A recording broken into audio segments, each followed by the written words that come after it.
this is John DeCocq with Building Geek Cred, brought to you by the Werewolf and Borg. And on this video, I'm going to show you how to rebase a gaming miniature onto a clear acrylic disc.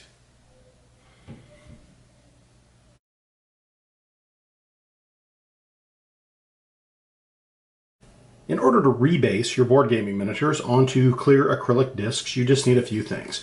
You're going to want the miniature to be completely painted and sealed before you try to do this. Any work you have to do on the miniature after it's rebased has a chance of getting paint or finish on the new disc. You want some clear acrylic discs. These are still covered in paper. You want that to be the same size or as close as possible to the miniature you're rebasing.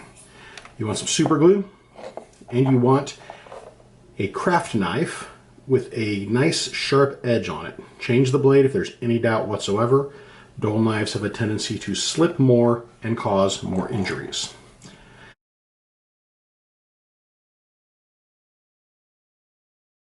So to start the process, I'm going to use a miniature with a fairly simple, small contact point.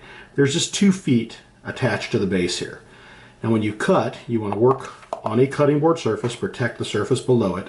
I have this cutting board specifically for miniature work. I don't use it for food at all. Risk of cross-contamination. If you do that, you might get food oils on your miniatures or plastic or glue or something on your food. You certainly don't want to do that.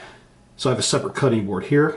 And what you want to do is use your knife, find those contact points, and work very carefully along the edge of those. Keep your fingers away from the knife. Notice where my hand is. If the knife slips, I cannot cut myself with the knife, at least not under normal circumstances. So you don't want to do this in one solid cut. You want to slowly work your way in around the edge in order to be consistent around. Otherwise, the knife may have a tendency to travel up or down as you're working it, and that may not result in the cleanest cut possible. So work it slowly. Take your time doing this. It really doesn't take too long anyway. Readjust the miniature as you need to so you can see where you're working. When you make the final cut, you want to cut away from the rest of the miniature. So in other words, I'd like to go this way. I don't want to cut this way because when I go through, I'm going to hit the other leg, and that may chip the paint or cause some damage. So once you've got it cut all the way around the edge, again, slow, gentle pressure. Rock the knife back and forth to work it through the miniature. You want to just separate it at that contact point.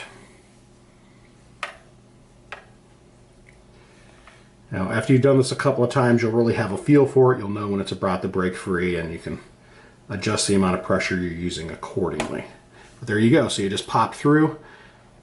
That foot is loose. Nice, clean cut. You can see it's very smoothly separated, nothing left on the base. Now we're going to address the other foot. Same thing.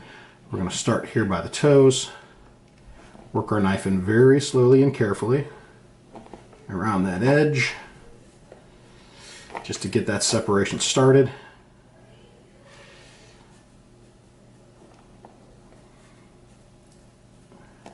And then we're going to go to the inside of the foot, so we're cutting away from the body to finish this. Again, very careful, no rush here, slow and gentle.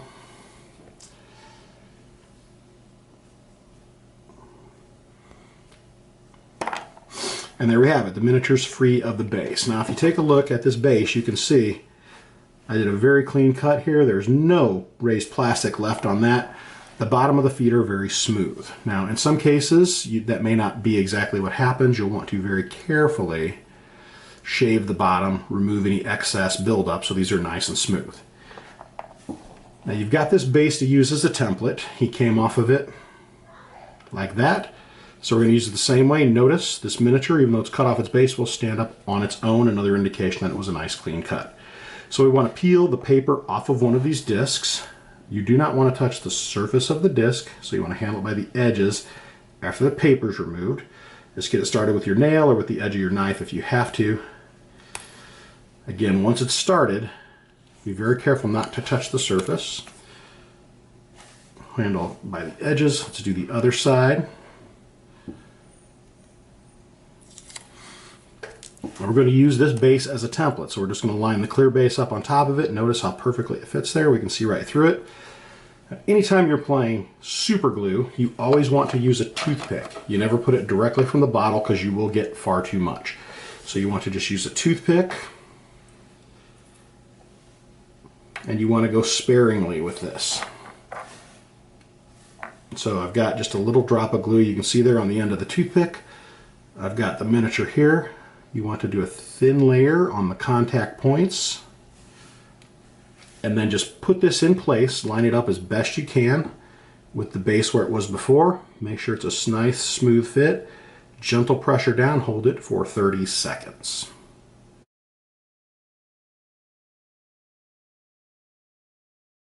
So here's the finished product. You can see the miniature is now on its new base successfully.